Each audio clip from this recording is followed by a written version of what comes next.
Olá a todos! Estamos aqui para mais uma aula sobre o projeto de reforma do Código Civil. Meu nome é Mariana Brito e hoje nós vamos tratar sobre a hipoteca. O artigo 1473 da atual redação do Código Civil tem a seguinte disposição. Podem ser objeto de hipoteca: 1. Os imóveis e os acessórios dos imóveis conjuntamente com eles. 2. O domínio direto. 3. O domínio útil.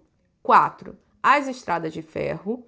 5. Os recursos naturais a que se refere o artigo 1230, independentemente do solo onde se acham.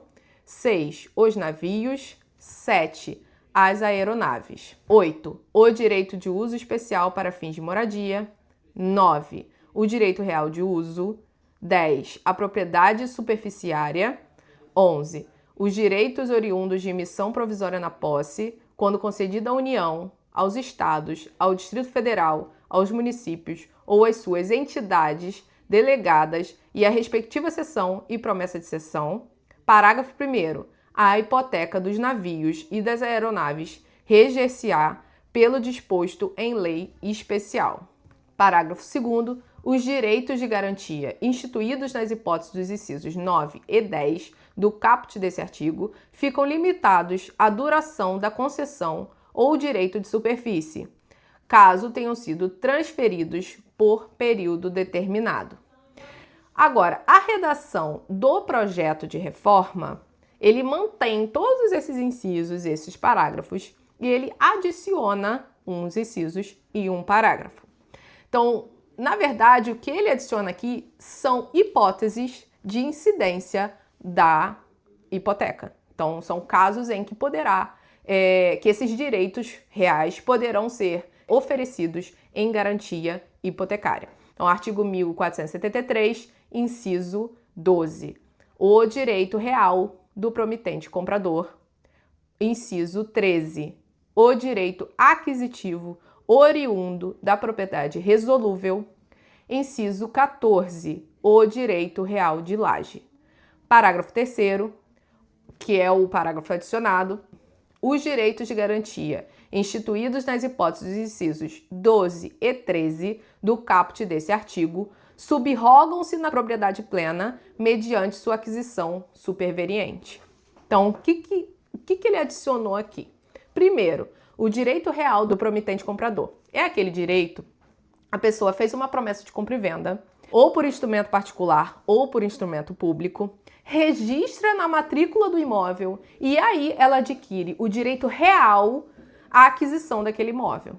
Então, ele tem o direito de exigir a escritura pública definitiva para que seja, então, registrada a compra e venda e seja transmitida a propriedade. Ele tem o direito de exigir a escritura. E caso o vendedor se negue a fornecer essa escritura, a lavrar a escritura de compra e venda definitiva, o comprador tem o direito de ingressar com uma ação de adjudicação compulsória ou uma adjudicação compulsória extrajudicial.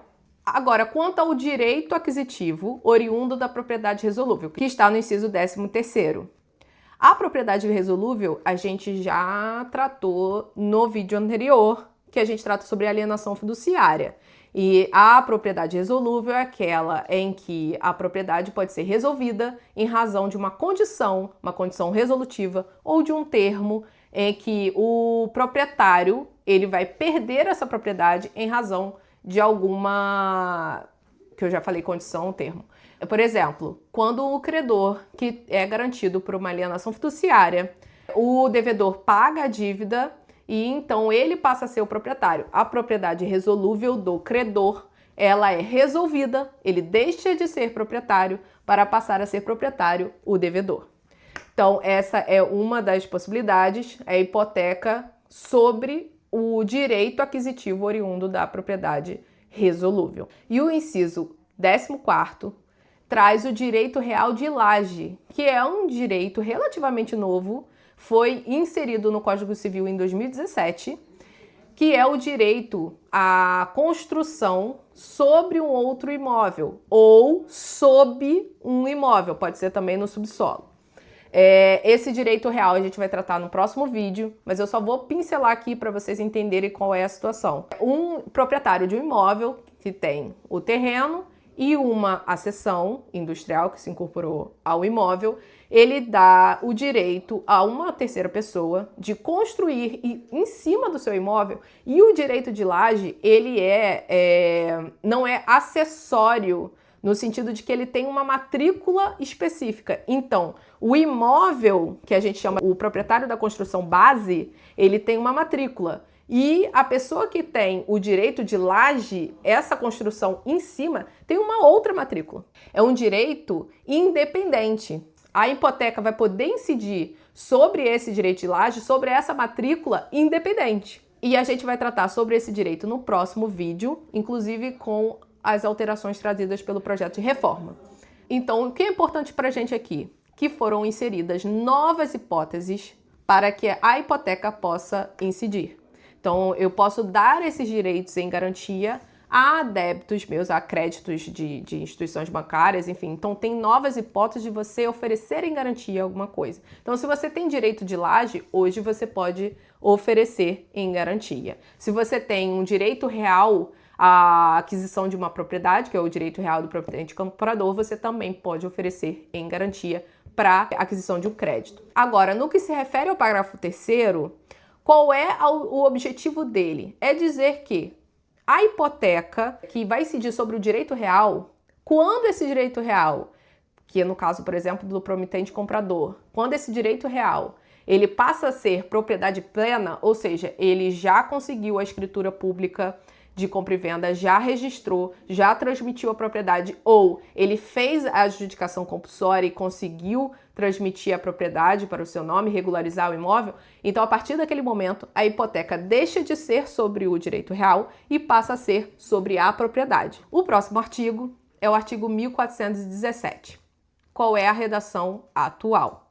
Mediante promessa de compra e venda, em que se não pactuou arrependimento, celebrada por instrumento público ou particular e registrada no cartório de registro de imóveis, adquire o promitente comprador direito real à aquisição do imóvel. Eu trouxe aqui o artigo 1417 para a gente abordar o direito real do promitente comprador, que é uma das novas hipóteses de oferecimento para a garantia no caso da hipoteca. O artigo 1417, na redação do projeto, tem a seguinte disposição: mediante promessa ou compromisso de compra e venda, em que se não pactuou arrependimento, celebrada por instrumento público ou particular e registrada no cartório de registro de imóveis, adquire o compromissário ou promitente comprador direito real à aquisição do imóvel.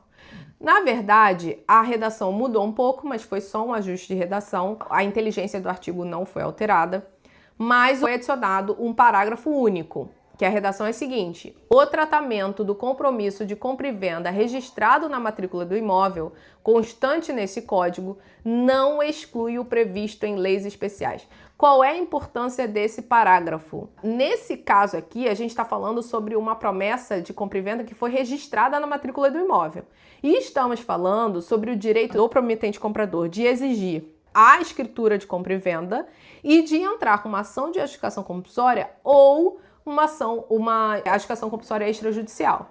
No parágrafo único, ele fala que, apesar desse caput estar falando sobre essa promessa que foi registrada e que tem direito real à aquisição do imóvel, ele não exclui aquilo que está em legislação especial. Por quê? Na legislação sobre a adjudicação compulsória extrajudicial, há a possibilidade da adjudicação compulsória extrajudicial para os casos que as promessas não foram registradas. E essa legislação ainda é bem abrangente no que se refere à documentação para comprovar e conseguir uma adjudicação compulsória extrajudicial. Então, assim, você pode ter, por exemplo, um documento de cessão, mas que, na verdade, pelas características do negócio, pela forma que foi conduzido o negócio, pelo cumprimento do negócio, a gente pode depreender que aquele negócio é uma promessa de compra e venda. Então, a questão da alteração desse artigo e, na verdade, da manutenção, né, da redação, porque não muda muito, só uma questão de redação mesmo,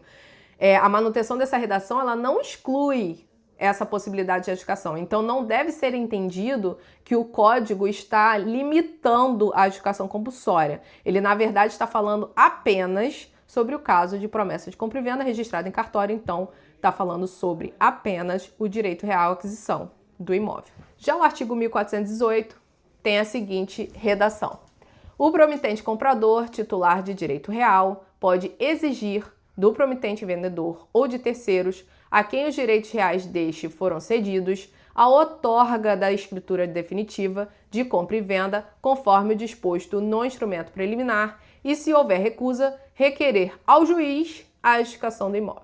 Então, aqui a gente tem a redação atual falando sobre a adjudicação do imóvel, que é a adjudicação compulsória, mas ele trata apenas sobre a adjudicação compulsória judicial, porque não havia a possibilidade de adjudicação compulsória extrajudicial, que só surgiu posteriormente.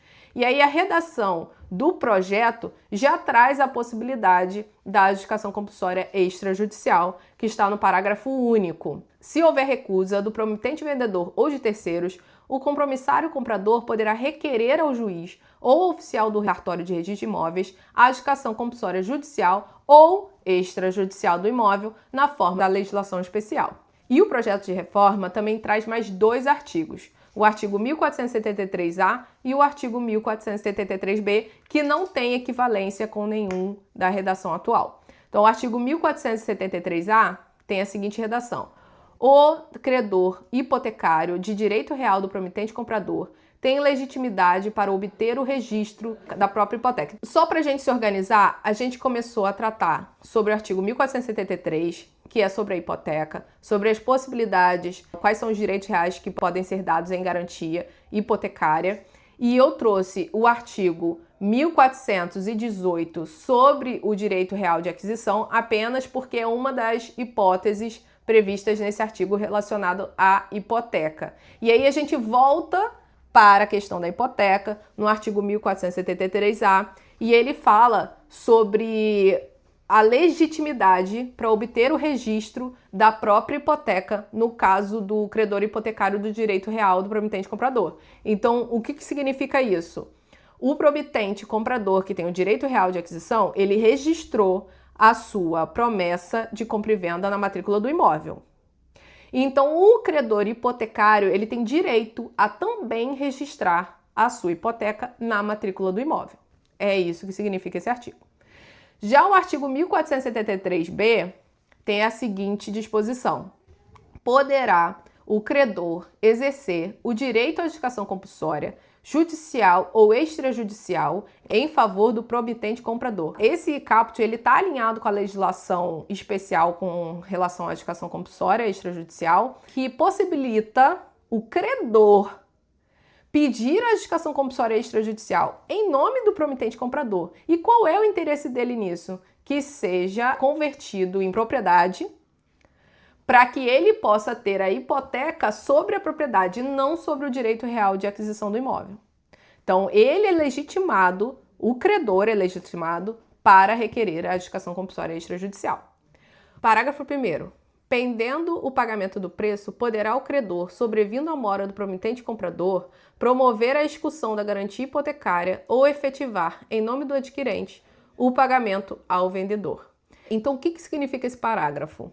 Se o promitente comprador estiver em débito em relação ao vendedor, o credor ele pode executar a garantia hipotecária para que, adquirido o produto do preço com o leilão do imóvel, para que ele possa, em nome do adquirente, pagar o débito ao vendedor. Parágrafo 2º. Se o credor efetuar o pagamento do preço, o valor pago com todos os seus acessórios e eventuais penalidades será adicionado à dívida garantida pela hipoteca, ressalvado ao credor o direito de executar desde logo o devedor e a garantia. O que acontece aqui? Ao contrário do parágrafo 1º, que o credor executiu a garantia para pagar o vendedor do imóvel, no parágrafo 2º, o credor ele mesmo paga a dívida do devedor com relação ao vendedor, né? Então, assim, são 3 figuras: vendedor, o credor da garantia hipotecária e o devedor, que é devedor tanto do vendedor como devedor do credor hipotecário. Então, esse devedor ele está devendo ao vendedor o preço do imóvel, porque numa promessa de compra e venda você paga em parcelas, então ele está devendo uma parte dela ou toda. E o credor hipotecário, ele mesmo paga ao vendedor o débito do devedor em nome do devedor. E aí o vendedor vai sair dessa triangulação aqui. E aí o credor hipotecário, ele adiciona à garantia hipotecária, a dívida que é garantida pela hipoteca, esse valor que ele pagou para o vendedor do imóvel. Então o devedor, ele paga a dever somente o credor hipotecário, mas a hipoteca passa a ser de um valor para o valor acrescido do valor que o credor hipotecário pagou ao vendedor do imóvel. E com isso nós encerramos mais um assunto sobre a hipoteca e no próximo vídeo nós vamos tratar sobre o direito de laje. Não perca!